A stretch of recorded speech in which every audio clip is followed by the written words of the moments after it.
sacrifice à l'autel de Dieu. Juste quelques minutes. Exode 30, verset 13. Le Seigneur dit, voici ce que donneront tous ceux qui seront compris dans le dénombrement. Commence à partir du verset 12, non? Les 5 versets 12 aussi. Lorsque tu compteras les enfants d'Israël pour en faire le dénombrement, chacun d'eux payera à l'Éternel le rachat de sa personne. Chacun d'eux paiera à l'Éternel le rachat de sa personne. De sa personne.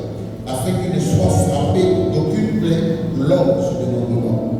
Attends, je suis parti. Il faut que je précise quelque chose avant d'avancer. Vous savez, au temps de Moïse, le Seigneur donnait des instructions au peuple. Il faut que chacun apporte à l'autel de Dieu quoi. Ici, quand je parle d'autel, c'est ce lieu-là. C'est le lieu où on s'arrête, c'est pas ce que tu apportes. Il dit, il faut que chacun vienne à l'autel pour payer quelque chose en échange de son âme, en échange de sa vie. Donc c'est comme une rançon au temps de Moïse qu'on payait. Pourquoi? Pour racheter notre âme. Comme rançon pour notre âme. Mais je voudrais préciser une chose. Ce message était en rapport avec le temps de Moïse. C'était la dispensation au temps où la grâce manifestée par la personne de Christ n'était pas encore là. Christ n'était pas encore mort. Christ n'était pas encore ressuscité pour son peuple. Donc en ce temps-là, personne n'avait payé le prix pour nos âmes. Donc il fallait que chacun d'entre nous, selon ce que le Seigneur nous disait, chaque année pour un événement spécifique apporte un équivalent pour son âme qui venait déposer à l'autel, et au lieu de la mort, la vie de Dieu lui parvenait. Mais dans l'alliance dans laquelle nous sommes, dans la dispensation, la Bible dit que Christ est mort. À la croix, son sang est versé. Et ce sang-là qui est versé a été la vie de Dieu lui-même qui l'a versé. Afin de nous donner en retour sa vie de manière permanente. Donc quand tu vas quelque part, que quelqu'un te dit apporte une offrande pour rachat de ton âme, c'est de l'arnaque. Je vais vous dire. Il faut que le peuple parvienne à la connaissance de la parole. Parce que personne ne peut acheter son âme par ses propres performances. C'est la vie d'une âme qui peut racheter une autre âme. Et aucune vie en dehors de celle de Yeshua Mashiach n'a la capacité de nous racheter. Aux temps anciens, d'accord, on peut le faire. Mais Christ est mort à la croix. Christ a versé sa vie afin que je puisse reprendre cette vie à moi. Alors il n'y a plus de sacrifice, il n'y a plus d'offrande, il n'y a plus d'autel de rachat pour une âme. Son sang a été ce prix-là. Parce que le prix d'une âme, ce n'est pas de l'argent. Le prix d'une âme, c'est une âme supérieure.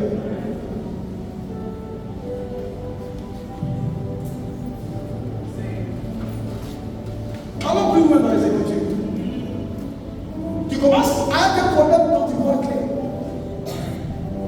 Mais le roi, c'est le peuple de Dieu qui a besoin de voir les écailles tomber de leurs yeux. Pour qu'ils avancent. Le rachat, Christ a fait. J'aurai le temps d'enseigner un jour sur la substitution et sur le rachat. Nous étions sur le marché. Mais la Bible dit que Christ nous a exaborasés. Ça veut dire qu'il nous a fait sortir du marché. Il nous a repris complètement, sans possibilité qu'on nous mette encore sur le marché. Il n'y a pas de rachat à faire. Christ t'a déjà racheté. Il n'y a pas de rachat de rançon à donner. Christ est déjà notre rançon. Il est notre substitution. Mais comme je l'ai dit, ton problème, c'est ce que tu ne sais pas. Ce que tu ne sais pas ne peut pas te bénir. Verset 13. Voici ce que donneront tous ceux qui seront compris dans le dénombrement. Un demi-cycle selon le cycle du sanctuaire, qui est le 20. Ici, ce qui m'intéresse, c'est un demi-cycle selon le cycle du sanctuaire. Selon le cycle du sanctuaire. D'autres versions disent selon le shekel du sanctuaire. C'est le mot qui m'intéresse. Parce que le shekel, c'est la monnaie hébreu, la monnaie en Israël. Je ne sais pas si c'est toujours pareil. Mais d'autres versions disent ils apporteront selon le shekel du sanctuaire du temple. Et c'est ce mot-là que je voudrais qu'on retienne. De 20 Kéguéra. Merci beaucoup, pasteur, c'est bon. Alléluia. Donc, quand vous lisez ce passage, la Bible est très claire. Au temps de Moïse, Dieu à son peuple. Et ces instructions-là devaient conduire le peuple à faire un certain nombre de choses que le Seigneur avait dictées à Moïse dans sa loi. Parce que, comme je l'ai dit, Christ n'était pas encore mort. Donc le vase que nous sommes n'était pas assez propre pour que l'Esprit vienne habiter en nous. Donc au temps de Moïse, il est écrit nulle part que le Saint-Esprit vivait dans les hommes. Le Saint-Esprit venait de temps en temps sur les prophètes. Le Saint-Esprit les utilisait et après il se retirait d'eux. Mais en nous, le Saint-Esprit habite. C'est pas la même chose. Donc le Seigneur disait à Moïse que pour accomplir ce rachat, il faut que le peuple de Dieu comprenne qu'ils apportent quelque chose, un sacrifice. Mais ce sacrifice-là ne doit pas être selon la devise du pays dans lequel ils sont, mais selon la devise du sanctuaire. Ça veut dire qu'il y a une devise du sanctuaire, qu'on appelle le shekel du sanctuaire, qui est différente de la devise que nous pouvons utiliser dehors. Je vais juste donner à quelqu'un de comprendre le poids de ton sacrifice à l'autel de Dieu. Parce que le poids de notre sacrifice à l'autel de Dieu est ce qui parle en notre faveur devant Dieu. Et si la Bible parle du shekel du sanctuaire, ou bien de la monnaie du sanctuaire, nous devons comprendre que la monnaie du sanctuaire n'est pas la monnaie de l'extérieur. C'est un message qui te paraît nouveau. Mais si tu as compris ce message, ta vie ne sera plus jamais la même. Et ma prière, c'est que tu puisses la comprendre pour la gloire du nom de notre Seigneur Jésus. Ce qu'il faut comprendre déjà, c'est que le monde spirituel, ou les esprits en général, ne peuvent jamais se mouvoir sans qu'il y ait un sacrifice qui soit fait. Donc ça veut dire que le dialecte ou le langage des esprits, c'est le langage du sacrifice. Là où il n'y a pas de sacrifice, aucun esprit, qu'il soit mauvais ou même de Dieu, ne peut se mouvoir. Donc les esprits ne parlent pas français, les esprits ne parlent pas anglais, mais les esprits parlent quoi? Les esprits parlent sacrifice. C'est pas partout où vous irez, que ce soit dans le monde des ténèbres, qu'il y a des rencontres avec des marabouts ou pas. Vous allez voir que tous ceux qui vous diront, avant de le réussir, ils vous demanderont d'activer les esprits. Et pour les activer, ils vous demanderont toujours un sacrifice. Donc j'ai l'impression que le sacrifice est un peu comme le moyen de transport. C'est comme ils doivent aller accomplir quelque chose, ils vont nous payer notre transport de la Djamé à Bobo pour aller faire ce que tu dis. C'est un peu juste manière d'imaginer. Donc le monde dans lequel nous sommes ne peut en aucun cas fonctionner correctement sans qu'il y ait le sacrifice qui est fait. Et le monde chrétien est un monde de sacrifice. C'est pas celui qui a été capable d'accomplir le sacrifice ultime, qui est Dieu lui-même, a dû mourir. Parce que je sais que c'est beaucoup de questions que les chrétiens se posent entre eux-mêmes. J'ai entendu certaines personnes me dire, mais pasteur, pourquoi Jésus même devait mourir? Donc j'ai compris qu'on a besoin d'enseigner même à l'assemblée pourquoi Jésus devait mourir. Pourquoi Dieu n'a-t-il pas utilisé un autre moyen? Il lui fallut lui-même devenir un homme. Certains se disent, mais pourquoi il y a trop de complications? Est-ce qu'il n'est pas Dieu? C'est vrai, il est Dieu. Mais ce qu'on va comprendre, c'est que Dieu est bloqué par sa parole lui-même. La Bible dit que Dieu exalte sa parole au-dessus de sa propre personne. Ça veut dire, là où la parole de Dieu est annoncée, Dieu lui-même, il est forcé d'obéir à sa parole. Mais tout a une explication.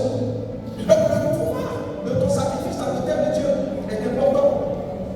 Et beaucoup comprendront pourquoi, après avoir donné durant plusieurs années, il ne voit rien.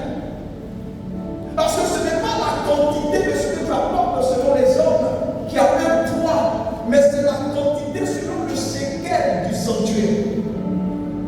Parce qu'une chose qui a beaucoup dans le monde est un peuple au niveau du sanctuaire qui a sa devise à part et qui a sa monnaie à part. Donc le Seigneur donnait cette révélation à Moïse. Il a dit à mon peuple que leur manière de voir les choses dans le monde, l'économie du monde qui dépend du FMI, de Dieu. Parce que son économie répond à d'autres paramètres. Son économie répond à d'autres indices. Donc si le peuple de Dieu ne comprend pas comment fonctionne l'économie de Dieu, tout ce qu'ils feront n'apportera rien.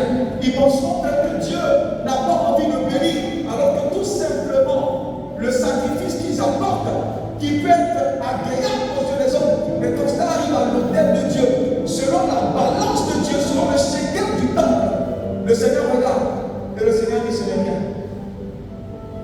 Parce qu'il y a beaucoup de facteurs qui doivent accompagner tout ce que nous faisons, qui doivent accompagner ce que nous apportons dans la maison de Dieu.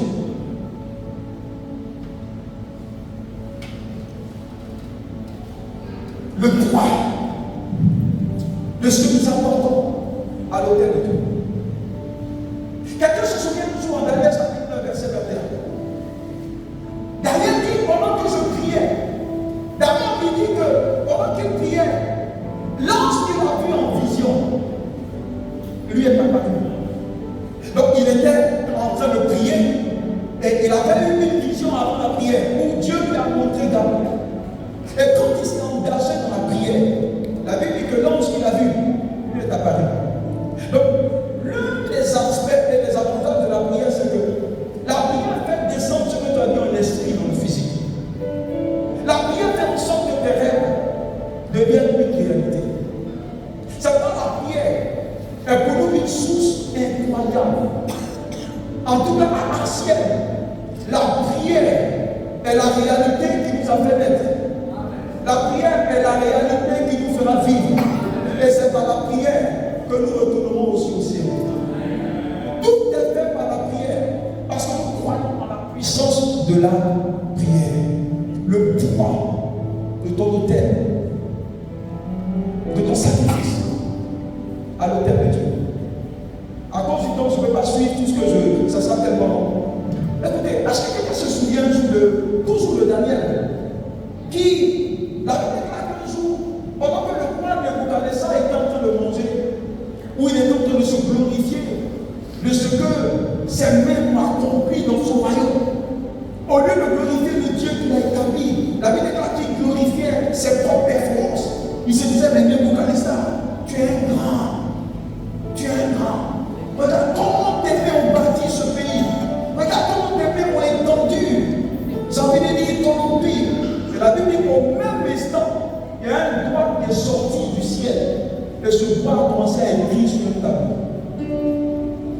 Méné, Tekel ou Farsi. Et la Bible dit qu'ils avaient du mal à discerner même la signification de ce mot. Parce que ce langage n'était pas habituel. Ce langage venait d'un autre monde. Il fallait quelqu'un qui ait résidé dans ce monde-là, ou qui ait l'habitude de temps en temps de visiter ce monde-là pour leur donner une explication. Ils ont cherché dans tout le royaume, il n'y avait personne. Mais s'ils ne savaient pas, c'est qu'il y avait un homme de la dimension de Daniel. Daniel ne vivait pas seulement à terre. Daniel vivait par moments à terre. Et Daniel de temps en temps allait visiter le ciel. Et je vous assure que quand j'ai lu cette partie, j'ai compris que selon la dimension dans laquelle Dieu nous a conçus, nous devons avoir la possibilité à la fois de vivre sur terre et aussi d'avoir accès au trône de Dieu. Parce que Daniel avait été habitué au langage de Dieu. C'est pourquoi quand on l'appelait, il dit non, ça c'est un petit problème. C'est vrai que vous me voyez sur la terre, mais je suis une personne mystérieuse. Je suis un être qui a la capacité à la fois d'être au ciel et en même temps d'être sur terre. Il dit, Méné, quelqu'un de facile, il dit quoi? Compter, peser est difficile. Et j'imagine que les gens ont regardé de manière bizarre. Il dit oui, tous les hommes ne sont pas les mêmes. Est-ce que vous vous souvenez un jour, quand Dieu est descendu dans le livre de Genèse, il cherchait Adam. Il dit, Adam, où es-tu? Mais est-ce que Dieu n'est pas omniscient? Mais Dieu venait d'où? Il venait du trône de Dieu. Donc quand il dit, où es-tu? Il sait où Adam est sur la terre. Mais il ne lui demande pas où tu es dans le jardin. Non, il dit, Adam, je viens du ciel, mais ta place est vide au ciel. Alors que tu es censé être à la fois au ciel et sur la terre. Tu es censé être là où tu prends des informations pour les implémenter sur la terre. Il dit, Adam, où es-tu? Daniel a dit, j'ai la possibilité à la fois d'être au ciel et aussi de descendre. laisse-moi monter. Et Daniel a commencé à prier. Rabachataba, et Kalima Tato, Shabrasuka, Lebalousiata. Et pendant qu'il priait, je vous ai dit que le bâtiment est comme une échelle que tu prends pour monter. Et le Seigneur lui dit, comptez, comptez, pesez et divisez. Vous savez, tout ce que nous faisons sur la terre, tout ce que nous accomplirons comme œuvre, comme action, sera compté, compté, pesé. Et c'est parce qu'il a été pesé et trouvé léger que le Seigneur a divisé. Comment il dit, Daniel, faites très attention au regard des hommes. Le plus souvent, ce que l'homme acclame, la question qu'il faut se poser, est-ce que les esprits acclament? Parce que là où les regards des hommes sont bons, faites très attention, le plus souvent le regard de Dieu n'y est pas. Parce que les hommes peuvent regarder à l'apparence, mais Dieu regarde au cœur. Il dit comptez, comptez. Le Seigneur a pesé. Ce qui était pour lui un objet de gloire, le Seigneur il a trouvé cela léger. Léger pourquoi? Parce que ce qu'il avait accompli ne glorifiait pas Dieu. Vous savez, c'est possible que tu sois riche sans que ta richesse ne glorifie Dieu. C'est possible que tu sois béni sans que ta bénédiction ne glorifie Dieu. Là où la gloire n'est pas donnée à Yeshua HaMashiach, dis-toi que tu es léger. Et parce que l'empire de Nebuchadnezzar a été trouvé léger, la Bible déclare que Dieu a divisé. Ça dit le poids de son sacrifice à l'autel de Dieu a pesé rien du tout. Parce que le facteur gloire n'était pas donné à Dieu. Tout ce qu'on apporte à Dieu est pesé. Parce que par l'histoire de Daniel, nous nous rendons compte que Dieu a une balance.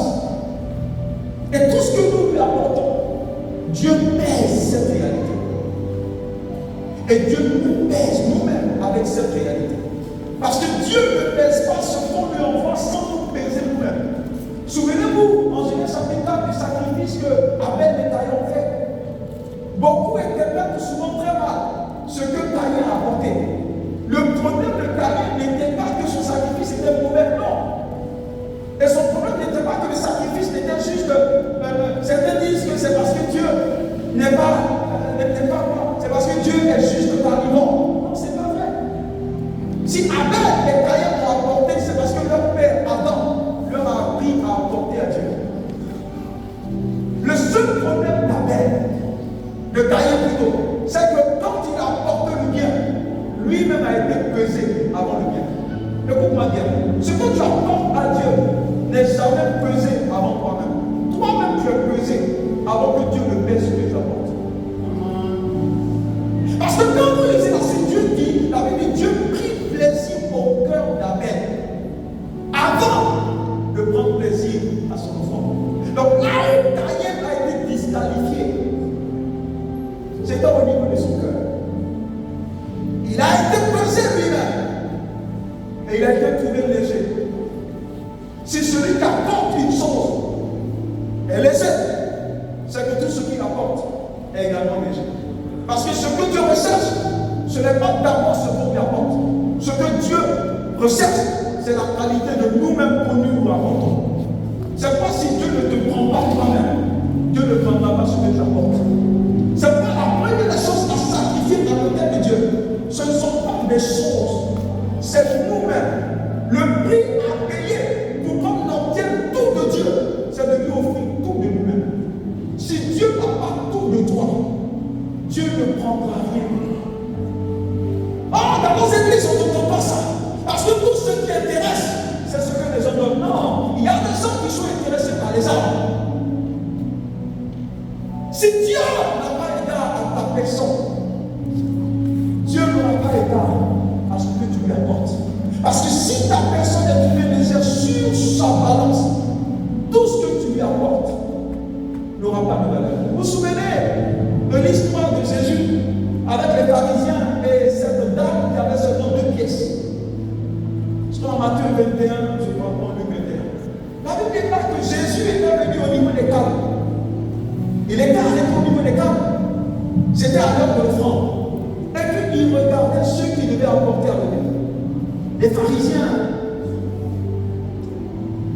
Les pharisiens, ils étaient là. Ils étaient remplis d'argent parce que les dîmes, tout ça, ça rentrait. Donc quand ils sont venus devant Jésus, j'imagine même la démarche. Peut-être même que les hommes sortaient de la parabole. Taïf et puis Anne. Leur parabole même c'était en homme. Ah, chanda, lui quand il fait comme ça. Anne fait comme ça. Entre le sac et la valise. Alléluia. Et ils sont venus, ils ont déposé. Et puis quand ils déposent ça. Ouais. Alléluia. Vous dites ça moi. Et puis après il dit à Jésus, je regarde que tu n'as pas voiture, tu fais partie de l'homme. Alléluia. Jésus regardait. Eux, ils pesaient selon la balance de l'économie hébraïque.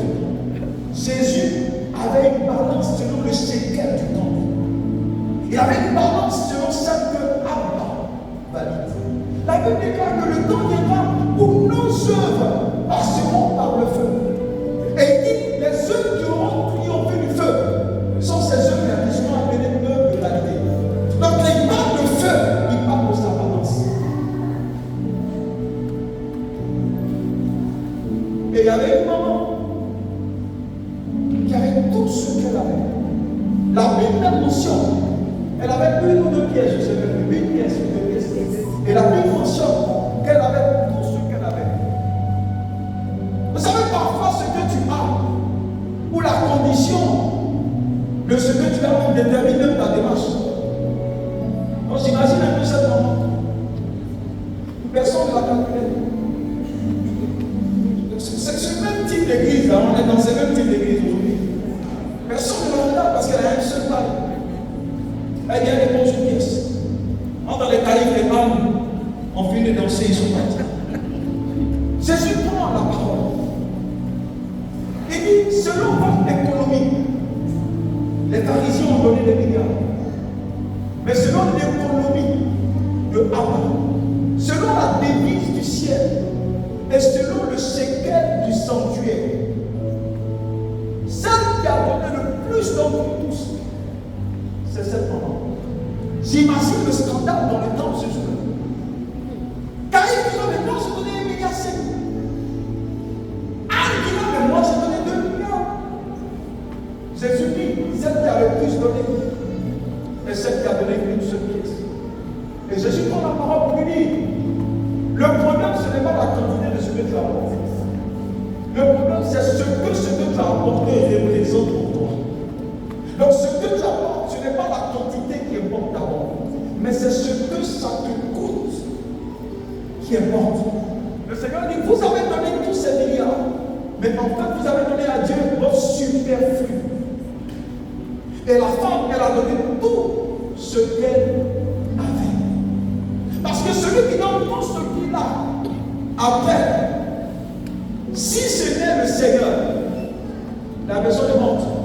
Parce que quand tu donnes tout, tu es en train de dire à Dieu, je te donne mon tout pour obtenir tout de toi. Mais Taïf et Anne et les autres avaient donné de leur superflu. Ça veut dire quoi? Ils ont donné ce qui devait servir.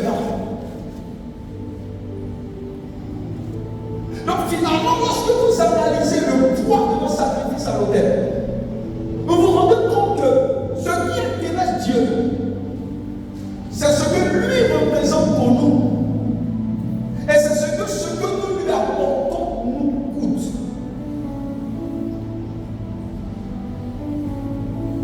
Quand vous analysez sur cette table, vous allez rendre compte que beaucoup qui viennent parfois sur nos hôtels viennent par vantardise. Parce que l'aspect Dieu lui apporte est important. Apporter sans que ton cœur le soit engagé dans ton sacrifice. Tu as gêné. C'est pas nous les hommes de Dieu, on ne doit pas contraindre les gens. Parce qu'une personne qui est contrainte, elle apportera non que nous l'avons obligé. Comme dit que chacun donne, comme il a résolu en son cœur de donner. Mais ce que ça représente pour nous est très important pour le retour, pour l'exaucement. Parce que je vous ai dit, l'homme de Dieu peut déclarer des bénédictions, mais celui qui relance la bénédiction, c'est celui qui a l'apparence carrée. Écoutez-moi bien, aucun homme de Dieu ne bénit. On peut libérer la parole, mais celui qui exauce, ce n'est pas nous, c'est celui qui a l'apparence carrée. C'est celui qui a l'apparence carrée. Parce que lui pèse. La Bible dit qu'il pèse toutes nos actions pour donner à chacun selon quoi? Selon ses œuvres. Alléluia. Donnez-nous offrir à l'autel de Dieu, va tenir compte de tous ces facteurs. L'aspect du cœur qui apporte. Vous savez, un cœur qui n'aime pas Dieu est un cœur qui ne peut pas donner à Dieu. Tout part de là. Un cœur qui n'aime pas réellement Dieu est un cœur qui ne peut pas donner à Dieu. Donc ça veut dire que le facteur cœur a même apporté avec joie.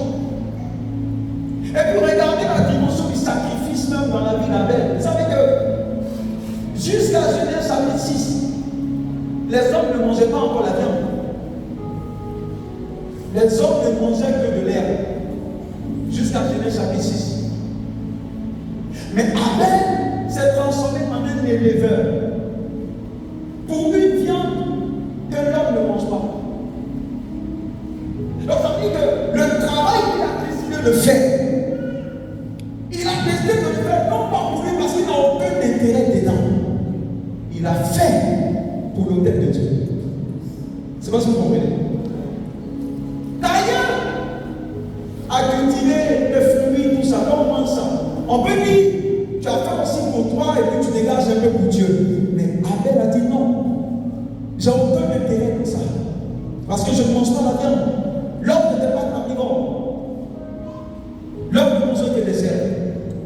Mais Abel a dit, je dois préparer ça pour cultiver ça exceptionnellement pour Dieu.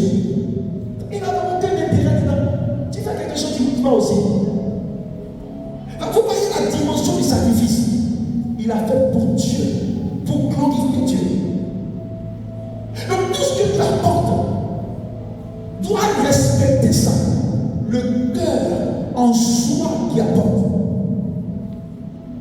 Et le cœur qui reconnaît, qui parle comme David a parlé, qui dit, mais pendant que l'ange était en train de dévaster le peuple, David est allé vers le roi. La Bible dit dans l'air d'Arabna, 1 Chroniques chapitre 24. Et le roi lui dit, mais pardon, le monsieur qui a la portion de terre, lui dit, mais quand tu es roi, je vais te vendre la terre. Il dit non, je dois te l'acheter à son prix parce que je ne peux pas donner quelque chose à Dieu qui ne me coûte. Il me dit quelque chose. Ce qui attire l'exaucement de Dieu dans la dynamique du sacrifice, c'est ce que ça te coûte. Non. Dieu ne peut pas te donner son meilleur si tu ne lui as pas donné ton meilleur. C'est pas possible. Ça, c'est une loi spirituelle. C'est une loi spirituelle. Dieu ne peut pas. Il dit, je ne peux pas donner à l'Éternel ce qui ne me coûte. Donc l'aspect du cœur est important. Et ce que cela nous coûte également est important. Parce que la balance de Dieu aura pour rôle de peser ce qu'on apporte. Parce qu'à chaque fois que Dieu voudra nous envoyer à un niveau supérieur, il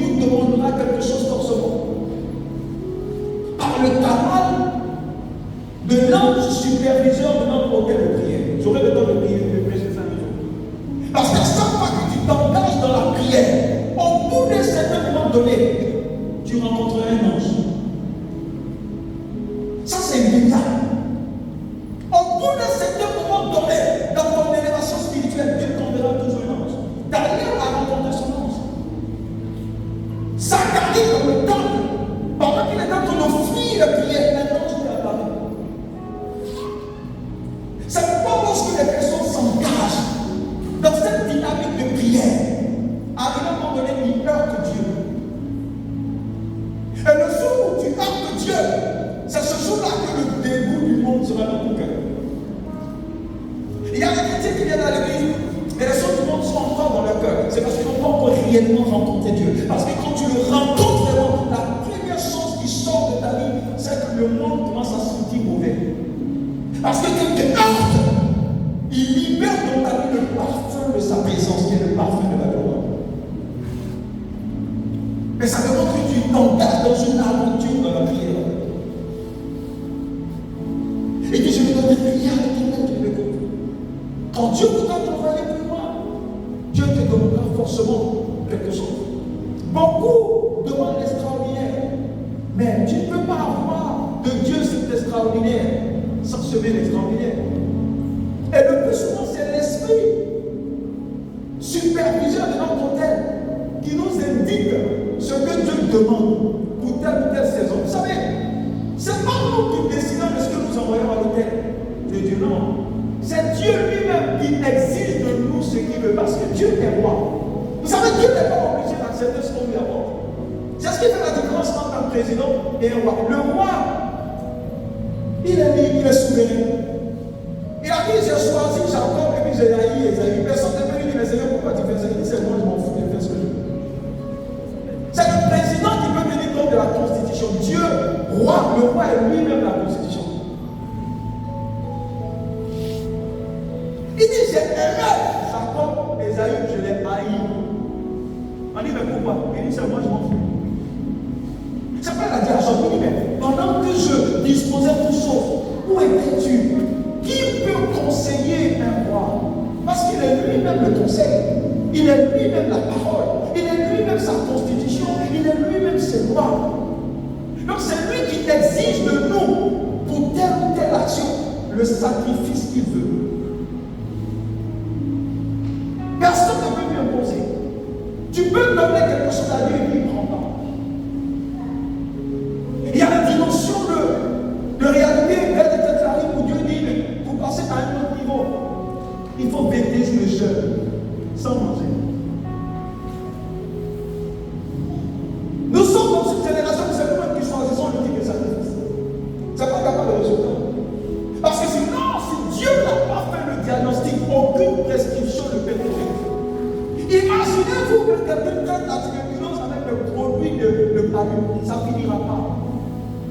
Donc à chaque fois que Dieu apparaît par l'ange, il fait le diagnostic de ta situation et puis il exige de toi ce qu'il faut pour que les choses changent. Je sais qu'on a été habitué à apporter tant. Dans une dimension, ça peut être ça. Mais Dieu n'est pas une formule. On peut te dire apporter tant, mais dans une autre situation, Dieu me dit il faut prier 21 jours. Parce que Jésus a guéri les cieux, mais il ne les a pas guéris de la même manière. Quand ça devient une formule, ça peut aussi être un problème. Parce que quand quelqu'un nous voit pour dire, je m'en vais accoucher, je lui dis, il faut bâtir un hôtel. Moustique m'a piqué au mollet, il faut bâtir un hôtel. Il y a un cafard qui est venu dire, il faut bâtir un hôtel. Quand c'est comme ça dénature. Et puis ça jette le discrédit sur le corps de Christ. Parce que les païens se moquent de nous. Parce que ce pourquoi tu te bats, les gens du monde non sans se battre. Donc pour finir, les gens ils regardent le monde et puis ils regardent ce que notre Jésus offre. Ils se disent mais c'est que le monde est mieux. Parce que si on va venir à l'église pour avoir déjà ce que le monde a, donc mieux vaut rester dans le monde. Et c'est un gros souci.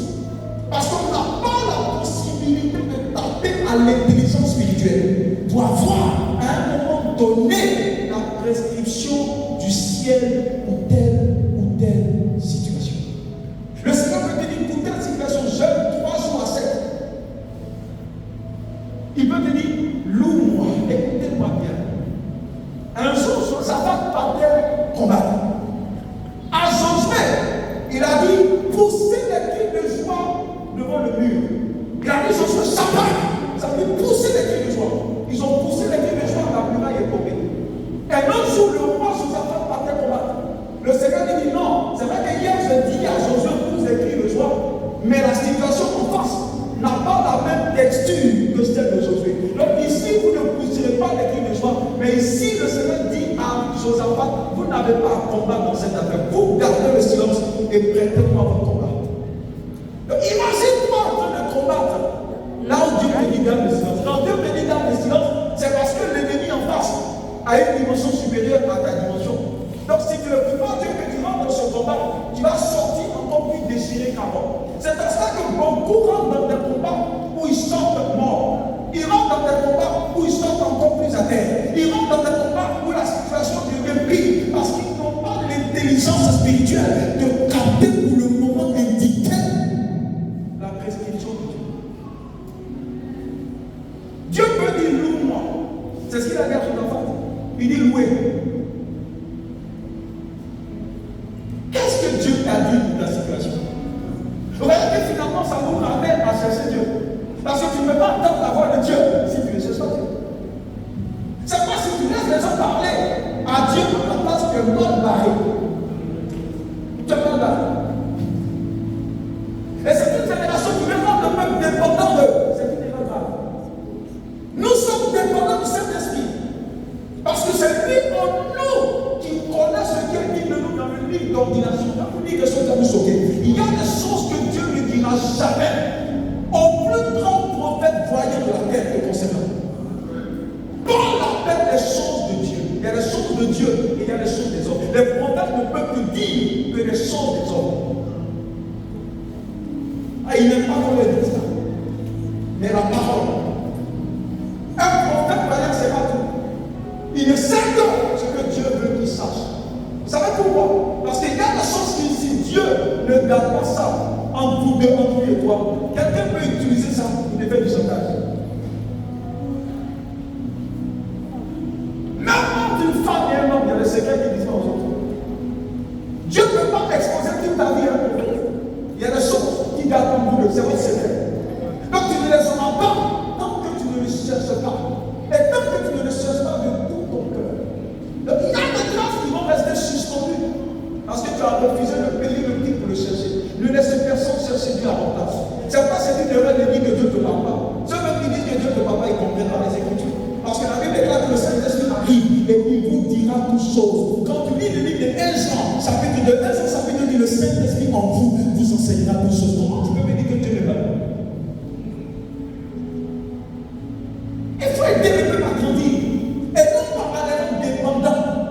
Parce que vous ne devez pas dépendre des hommes de Dieu, mais vous devez dépendre exclusivement du Saint-Esprit.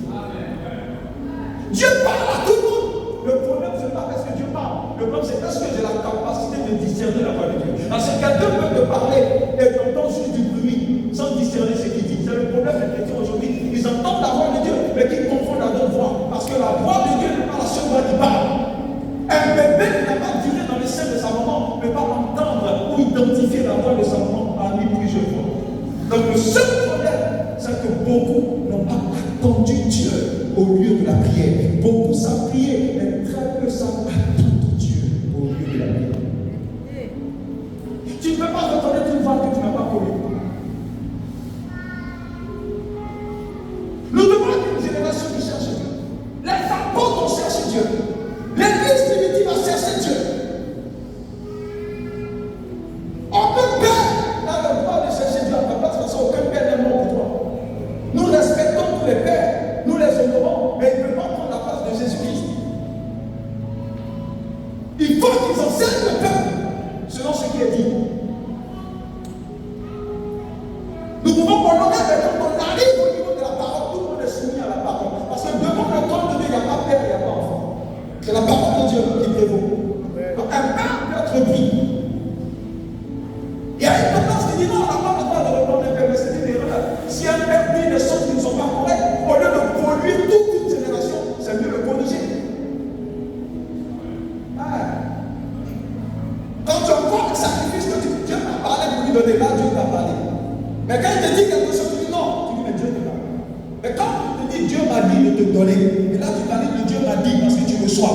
Mais quand tu dis quelque chose que je dois parler à Dieu, mais Dieu ne te parle pas. La même chose, c'est sérieux. Alors pour la manipulation, tu peux me dire. Il faut que tu cherches Dieu. Il faut que tu te lèves le matin, que tu arrêtes de dépendre de l'homme de Dieu, que tu dises au Seigneur, il y a une affaire pour toi et moi. Je dois te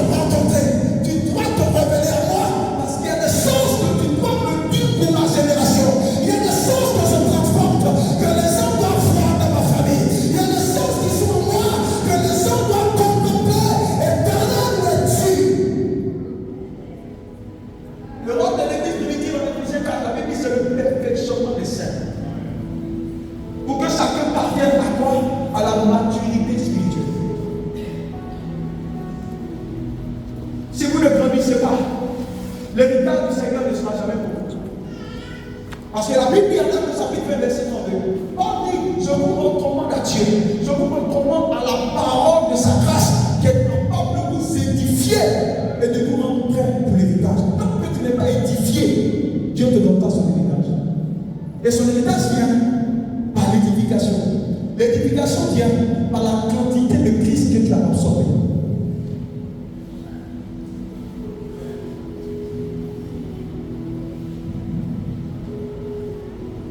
Tout le monde a la possibilité de chercher Dieu. Le temps va venir même dans les églises où le peuple même va croire plus que l'homme de Dieu.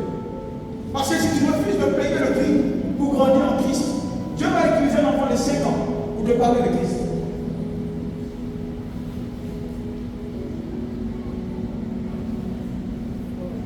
Il y a des messages qui irritent. Il y a des messages qui irritent. C'est pas nous avons décidé de corriger les choses. Quelque chose de prix que ça nous coûte. Vous savez, on ne vient pas à Christ pour vivre. On vient à Christ pour mourir. Paul a dit je viens tous les jours. Mais je ne peux pas mourir pour essayer de mettre les pendules à l'heure. Que de rester dans le fond et à conduire plusieurs en enfer. Christ veut son peuple. Christ a besoin de son peuple. C'est lui qui est mort pour eux. C'est lui qui a souffert pour eux. Et il va être glorifié dans nos assemblées. Il va être glorifié au milieu de nous. C'est lui qui va être élevé. Aucun homme n'a le droit d'être élevé. Personne n'a la destinée de son frère. Christ seul a la destinée de chacun d'entre nous. Tu dois payer le prix pour grandir. Si ça doit te prendre 21 jours de jeûne, tu vas être capable de t'enfermer et de dire au Seigneur, Zacharie t'a rencontré, Daniel t'a rencontré. Je ne sors pas de cette maison tant que je ne t'ai pas rencontré. Tu peux me dire, Seigneur, Catherine, tout le monde t'a rencontré. Mais qui est-ce qu'elle est? Et moi, qui suis-je? La Bible dit que Élie était un homme de la même nature que vous. Mais cependant, il a prié. Et le feu est descendu. Qu'est-ce que Dieu veut nous dire? Il veut nous dire que le sang de Élie n'était pas en diamant.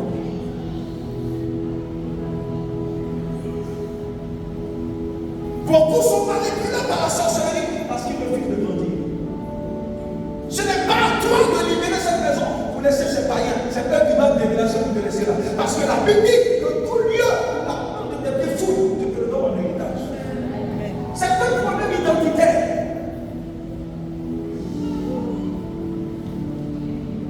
Tu fonctionnes à partir du niveau que tu comprends les choses de Dieu. C'est vrai que l'utiliser lui, ça peut être bon. Mais il y a des dimensions où quelqu'un peut venir. Et puis pour consacrer, il ne met pas lui. Parce qu'il comprend une chose. Partout, la plante de tes pieds fous, je te le donne en héritage. Donc tu fonctionnes à partir de la révélation que tu as. Tout est sanctifié par la parole. Tout est sanctifié par ton toucher. Vous savez pourquoi? Parce que Paul dit, et c'est une dimension que chacun d'entre nous doit atteindre. C'est une dimension de maturité. Nous naissons enfants, mais nous ne devons pas devenir enfants. Paul a dit, si je vis, ce n'est plus moi qui vis, mais c'est Christ qui vit en moi. Le diable ne peut réclamer que le Paul. Mais si Paul n'est plus là que c'est Christ, qu'est-ce que le diable trouve en lui qui peut réclamer? C'est la dimension.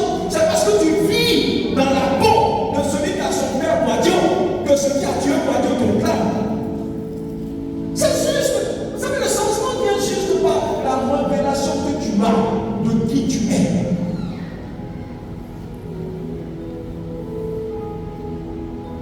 Plus tu grandis, plus il y a des choses que le diable peut faire. Si je vis, il dit ce n'est plus moi-même. C'est une dimension qu'on va atteindre en Dieu. C'est une dimension qu'il faut atteindre. Et ça vient par la culture de sa présence. La Bible dit que les apôtres étaient tout le temps au même lieu. Ils priaient, ils jeûnaient.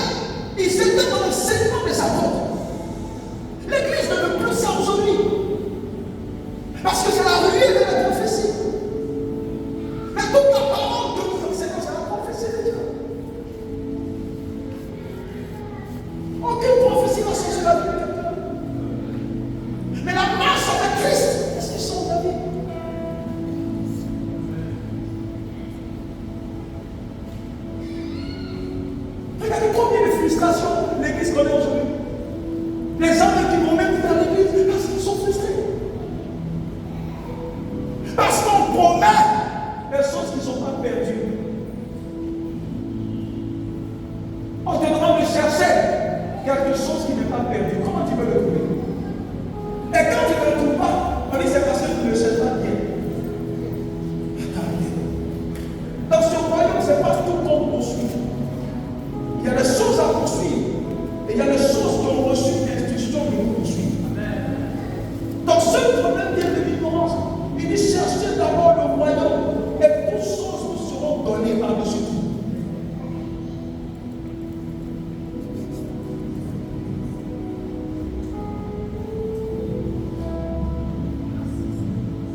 C'est tellement simple parfois que les gens ne croient pas. Et c'est ce que les Écritures disent. Il faut accepter ce que Christ a dit. Il faut marcher dans cette direction. Voyez, donc le diable a toujours été appelé le tentateur et non pas l'obligateur. Ça veut dire que le diable ne peut pas t'obliger. Il te tente pour voir si tu es dans le monde. Fais des pas, regarde même ne connaît pas. Mais c'est pas qui elle est, c'est là qui te manipule. Quand il est venu devant Jésus, il a dit, il est écrit. Regardez. Regardez. Il dit, il est écrit. Jésus lui a montré qu'il savait les choses. Et la Bible dit c'est enfui. Cherchant une autre opportunité pour revenir. Tu as fait tous les championnats de combat. Tu n'as rien vu. Et c'est ce que je dis. C'est pas que ça marchait, ça n'a pas marché. Et c'est. Vous savez, dans ce royaume, ce que tu essaies de faire par toi, le monde va bien. Parce que ce n'est pas par notre propre performance le salut. C'est par les performances de Christ. C'est parce que si tu envoies de l'argent pour avoir quelque chose, tu peux te dire Seigneur, j'achète. L'autel n'est pas une boutique. Là même tu tues la nature de la grâce. La grâce te permet de bénir Seigneur. Je ne mérite pas. C'est pas je prends sur ta clémence. C'est là que tu verras la lumière de Dieu rouge. Parce que là où ta lumière rouge en premier, Dieu fait la vie.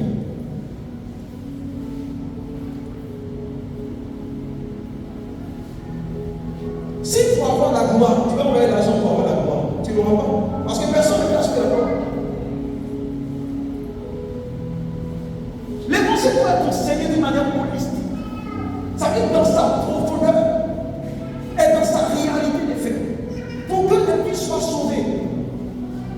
Pour que des vies soient sauvées. On cherche tout, mais le minimum qui est l'amour n'est pas bon. Non, c'est soi. Parce que ça ne vient pas parce que tu fais l'amour vient de par l'acceptation de Christ en toi. Parce que tant que Christ ne s'est pas posé en toi, Christ ne peut pas commencer à travailler en toi. C'est ça. Tant qu'il ne s'est pas posé en toi, il ne peut pas commencer à travailler en toi. Il y a des gens en qui Christ n'est pas encore posé. Et les hommes leur demandent de faire des choses. C'est pourquoi il y a beaucoup de frustration. Tu fais jusqu'à maintenant. Ça ne marche pas. C'est pourquoi je dis que la vie chrétienne commence par la position de repos.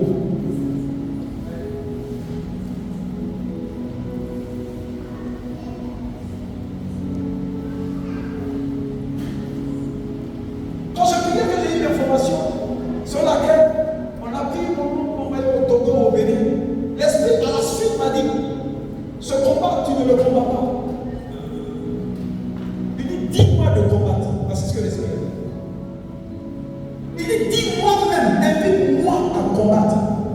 Je ne te demande pas de combattre. Donc tout ce que je demande, mets-toi sur le genou et dis-moi de combattre. Je vous dis la vérité. Écoutez, chaque situation n'est pas pareille. Même dans ta maison, pour toutes les portes, ce n'est pas la même clé, moi aussi. Arrivé à un moment aussi, il faut aussi que les chrétiens réfléchissent un peu. Oui. C'est tellement cette rage dans le cœur. Il dit, toi, prends 3 jours de jeûne et 10 mois de combat. Pourquoi il me dit 10 mois? Parce que Dieu ne peut pas s'inviter là où tu l'as pas invité. Le ciel est son trône, mais la terre, il ne peut pas intervenir sur la terre sans que celui qui a l'autorisation ne lui donne cette autorisation. Donc il dit 10 mois de combat pour toi. Mais pour savoir ça aussi, il faut lire un peu les Écritures. C'est toi, tu allais dans un combat où tu allais sortir avec tout ton dos qui te fait mal. Donc ça veut dire que ce combat, moi je fais ce combat dans le repos.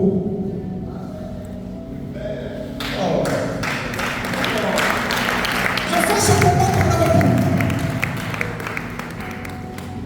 Et apprenez à discerner la voix de Dieu dans chaque circonstance. Et je vous assure que Dieu vous parle tous les jours. Dieu vous parle tous les jours. Mais vous ne faites pas attention. Parce que quand tu bombardes un enfant que Dieu lui parle pas, le jour où Dieu lui parle, il dira non, Dieu lui parle. Dieu vous parle tous les jours. Parfois Dieu peut te parler par l'intuition.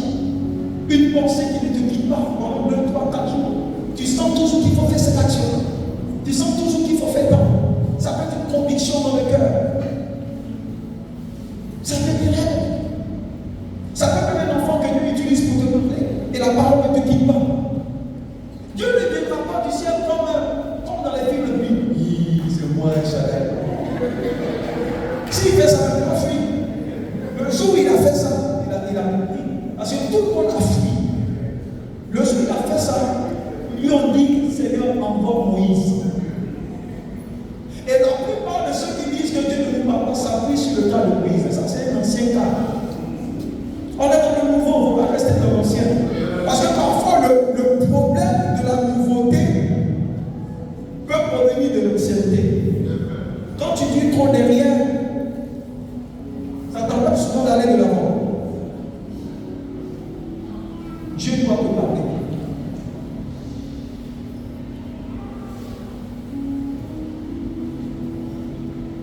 Pour terminer, c'est un message personnel que j'ai reçu. L'esprit, je sens que l'esprit veut que je dise. Pour inciter quelqu'un à chercher Dieu. Donc chacun d'entre nous finira sa mission sur la terre et qui voudra rentrer dans le monde de Dieu, permettez par l'expression, le paradis, il voudra rentrer pour son repos. Est-ce que vous savez que chacun devra rentrer avec un cantique que l'Esprit de Dieu lui aura donné personnellement? Je veux que tu aies réfléchi à ça. Plusieurs personnes ont été enlevées. Et cette expérience leur a été présentée. Où l'ange à la porte leur dit, c'est comme si le code, de même que pour entrer dans certains immeubles, il faut mettre ton empreinte quand ça ne passe pas. Là-bas, ce n'est pas ta main. Alléluia. Il y a un cantique nouveau. Quand vous lisez Apocalypse, il est dit souvent qu'un temps viendra où Dieu mettra dans votre bouche un cantique nouveau. Ça va être un cantique que tu n'as pas appris pendant que tu es sur la terre. Quand tu seras là-bas, c'est pas juste pour l'oubli, c'est pas ça. Les gens ne sont pas bêtés. Alléluia. Gloire à Jésus. L'ange te demandera, donne ton mot de passe. Je dis ça comme ça pour que tu comprennes. Ton mot de passe. Vous savez, même si quelqu'un t'envoie l'argent sur ton propre web money, tant que tu ne donnes pas ton compte, c'est ton argent, c'est ton propre compte. Mais tu ne touches pas. Code. Passe d'abord. L'ange te demandera, où est cette mélodie spirituelle qui est ressortie de ta rencontre, de ton intimité avec le Saint-Esprit? Parce que quand tu commences à être intime avec le Saint-Esprit, il y a un cantique que le Saint-Esprit commence à t'enseigner. Parfois, quand les gens avancent dans cette dimension avec le Saint-Esprit, tu peux même te réveiller un matin avec ce cantique dans la bouche. Tu ne sais même pas d'où il vient, mais tu sens des flots à l'intérieur. Un cantique nouveau que l'Esprit met sur ta bouche. Mais un cantique que tu n'auras pas appris sur la terre, tu auras du mal à le connaître. Vous savez, chercher et rencontrer Dieu sur la terre, ce n'est pas une option. C'est obligatoire. C'est obligatoire. Parce que c'est la quantité du Dieu que tu connais qui transformera ta vie, ton vêtement que tu porteras. Parce que même dans l'éternité, les vêtements n'auront pas les mêmes couleurs. Les vêtements spirituels qu'on portera n'auront pas les mêmes couleurs. Mais quand on voit la couleur indique la quantité de connaissance de Christ que tu as. Donc ça veut dire que le lieu même où on se positionnera dépendra de la dimension de connaissance qu'on a de Christ. Jean a dit en 17:3, il dit car la vie éternelle, c'est qu'ils te connaissent. Plus tu le connais,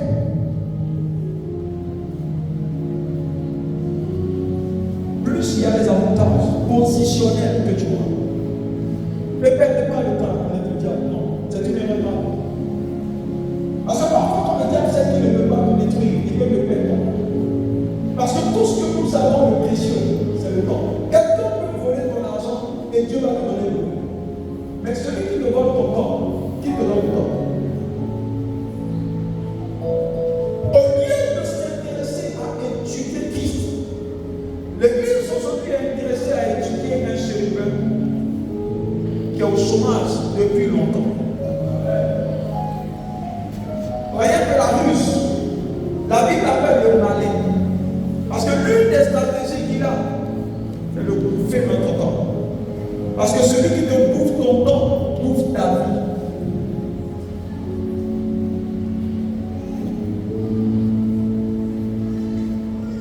Le poids de ton autel, ton sacrifice à l'autel de Dieu, dépend de l'état de ton cœur qui apporte. Dépend de ce que ça coûte. Parce que quand ça viendra, Dieu pèsera. C'est comme si devant le temps de Dieu, il y a un bureau de change où on te dit ce que tu apportes fait 1 milliard dans le monde. Mais à l'autel de Dieu, ça fait 10 francs. Parce qu'à l'autel de Dieu, on tient compte de l'état de ton cœur, de l'intention et de l'objectif. Si l'objectif c'est de voir l'œuvre de Dieu aller de l'avant, toutes ces choses sont importantes pour que Dieu agrée un sacrifice. Regardez ce qui s'est passé, je termine sur ça. Quand Jésus est rentré dans le temple, la Bible dit qu'il a trouvé des commerçants avec des tables en train de vendre. Et Jésus les a chassés. Mais je me suis posé la question, et les commerçants ne peuvent pas se trouver dans le temple à faire ce qu'ils étaient en train de faire si la loi ne permettait pas qu'il y ait au moins un commerce. Parce que les gens devaient acheter les culturels, les gens devaient acheter les pigeons ou les cigations, tout ça. Donc c'est peut-être que leur place n'était pas dans le temple. Peut-être que leur place était dehors, mais ce qu'ils ont fait qui n'était pas vrai, c'est qu'ils sont venus dans le temple. Pourquoi? Parce que les hommes du monde venaient avec leur argent ou leurs biens et ils venaient à leur table qui fonctionnait comme un guichet d'échange. Quand tu vas dans un pays, tu vas dans un guichet pour convertir ton argent. Donc ils venaient, ils leur donnaient par exemple 10 millions, et puis le vendeur te dit, mais ce que tu envoies selon la BCAO, c'est 10 millions. Mais selon le shekel du temple, selon le shekel du sanctuaire, ça fait 10 000 francs. Donc tiens, et ils prennent et ils rentrent dans le temple et ils vont offrir à l'autel. Donc l'autel de Dieu ne prend pas les dollars d'abord, ne prend pas les francs CFA, mais l'autel de Dieu prend le shekel du sanctuaire. Et le shekel du sanctuaire ici n'est pas en rapport avec, comme j'ai dit, le franc CFA et autres, non, c'est en rapport avec le poids. Donc tout ce que tu apportes doit être converti dans la devise de Dieu. Et dans ta main, tu peux convertir tout ça en regardant l'état du cœur qu'on voit, en regardant ton intention, en regardant l'objectif que tu veux atteindre et en regardant tout ce que tu peux faire pour que Dieu avance. Si tous ces tâches de plusieurs éléments, ces paramètres sont respectés, alors ce que tu as en main peut peser lourd selon le shekel du sanctuaire. Sinon, beaucoup apportent et puis ça reste là. Dieu ne prend pas. Parce que peut-être le cœur n'y est pas, peut-être la motivation n'y est pas.